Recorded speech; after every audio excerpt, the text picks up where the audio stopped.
Halo teman-teman semua, jadi pada kesempatan kali ini kami dari kelompok 3 akan ngejelasin ke kalian semua mengenai materi geografi.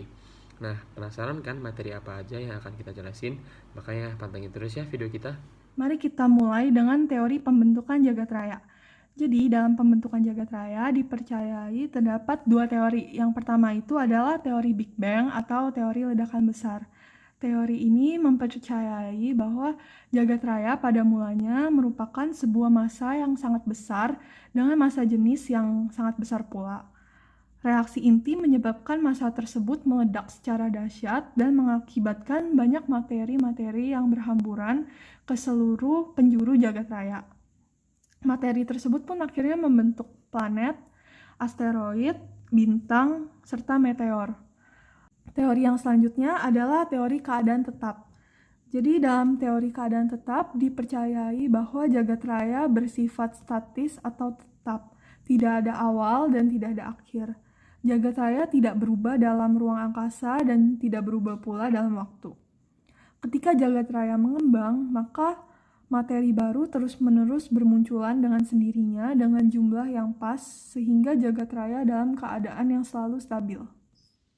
Selanjutnya ada planet. Planet merupakan benda langit dalam tata surya yang mengelilingi matahari pada lintasan atau orbit yang stabil.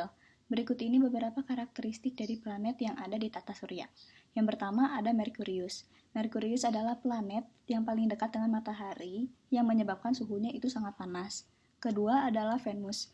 Venus disebut juga sebagai bintang fajar atau bintang senja. Venus diselimuti awan tebal yang mengakibatkan cahaya matahari memantul sehingga membuat planet Venus ini tampak paling terang. Yang ketiga itu Bumi. Bumi itu atau tempat kita satu-satunya planet yang ada kehidupan di dalamnya. Bumi itu memiliki satelit alami yaitu bulan, dan bulan itu bergerak mengelilingi bumi selama 27,3 hari dalam rotasinya. Yang keempat ada planet Mars yang disebut juga planet merah. Kenapa disebut planet merah? Karena mengandung debu besi yang teroksidasi gas CO2 di atmosfer Mars dan berkarat. Mars juga memiliki dua satelit yaitu Phobos dan juga Deimos. Yang kelima adalah Jupiter. Jupiter itu planet terbesar yang berukuran 1310 kalinya bumi dan beratnya itu 2 kali setengah bumi. Planet ini lembek dan permukaannya berupa gas helium dan hidrogen cair yang diselubungi dengan awan yang bergerak. Keenam adalah Saturnus. Saturnus itu planet yang memiliki cincin dari partikel es yang ketebalannya 40 meter. Planet Saturnus ini berputar begitu cepat sehingga dianggap planet berangin. Yang ketujuh adalah Uranus. Uranus itu terdiri atas hidrogen dan metana dan helium serta mengandung es sehingga Uranusnya itu dingin dan beku. Uranus juga memiliki 9 cincin tipis. Yang kedelapan adalah Neptunus. Neptunus adalah planet yang terdiri atas gas-gas yang ukurannya 60 kali dari bumi. Terdapat 5 teori mengenai proses pembentukan kulit bumi. Yang pertama ada teori kontraksi, di mana bumi semakin lama semakin menyusut dan mengerut karena terjadinya proses pendinginan sehingga di bagian permukaannya terbentuk relief berupa gunung, daratan, dan lembah. Bumi mengalami pengerutan karena terjadi proses pendinginan di dalam bagian bumi dan mengakibatkan bagian permukaan bumi mengerut, membentuk pegunungan dan lembah-lembah. Yang kedua ada teori dua benua, di mana pada awalnya bumi terdiri atas dua benua yang sangat besar, yaitu Laurasia di kutub utara dan Gondwana di kutub selatan. Kedua benua tersebut kemudian bergerak secara perlahan ke ekuator bumi, sehingga membentuk benua-benua yang lebih kecil. Nah, Laurasia terpecah menjadi Asia, Eropa, dan Amerika Utara, sementara Gondwana terpecah menjadi Afrika, Australia, dan Amerika Selatan. Selanjutnya ada teori apungan benua. Teori ini merupakan bumi yang hanya satu benua maha besar yang disebut Pangaea.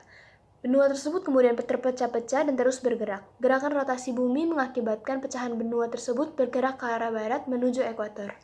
Selanjutnya ada teori konveksi, di mana teori ini menyatakan bahwa dalam bumi yang masih panas, berpijar terjadi arus konveksi ke arah lapisan kulit bumi di atasnya. Ketika arus konveksi membawa lava ke dalam permukaan bumi, lava tersebut akan membeku membentuk lapisan bumi yang baru. Lapisan tersebut menggeser dan menggantikan kulit bumi yang lebih tua. Yang terakhir itu ada teori lempeng tektonik. Teori ini Kulit bumi atau litosfer terdiri atas beberapa lempeng tektonik yang berada di atas lapisan astenosfer.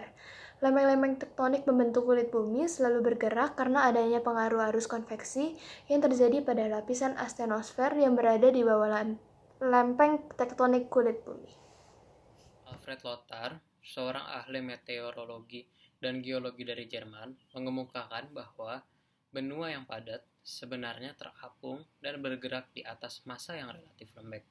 Kerak bumi terdiri atas lempeng-lempeng tektonik yang seolah mengapung dan bergerak di atas lapisan inti bumi yang cair. Gerakan lempeng-lempeng tektonik dibedakan sebagai berikut.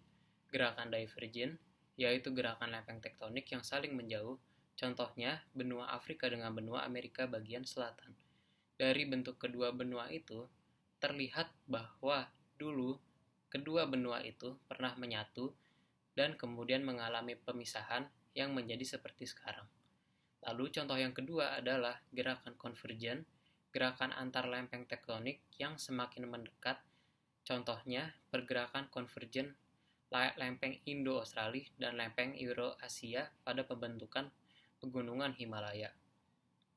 Lalu yang ketiga yaitu adalah gerakan sesar, yaitu gerakan lempeng tektonik saling bergesekan.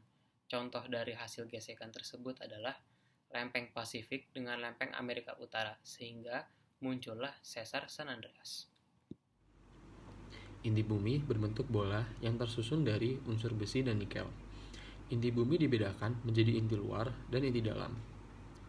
Inti luar berada 2.890 hingga 5.150 km di bawah permukaan bumi.